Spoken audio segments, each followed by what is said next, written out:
ఒక ఊళ్ళో ఒక రాజుగారు ఉన్నారు. ఆ రాజుగారికి ఒక గురువుగారు ఉన్నారు. ఆ గురువుగారు ఏది చెప్తే అదే చేస్తారు.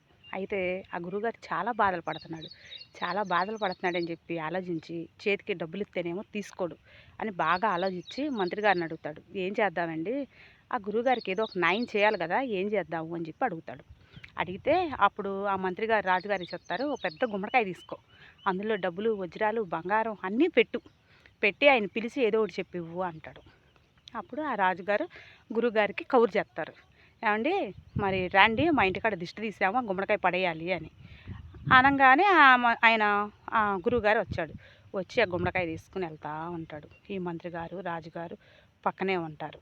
ఉండి అంటారు, "ఈ దెబ్బతోటి మా గురువుగారు కోటేశ్వరులు అయిపోతారు" అని రాజుగారు అంటాడు.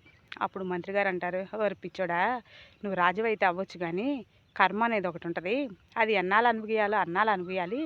నువ్వు ఇచ్చావని చెప్పి వాళ్ళు ఎలా ఉన్నోళ్ళు అవుతారు చూస్తా ఉండు" అని మంత్రి గారు అంటారు.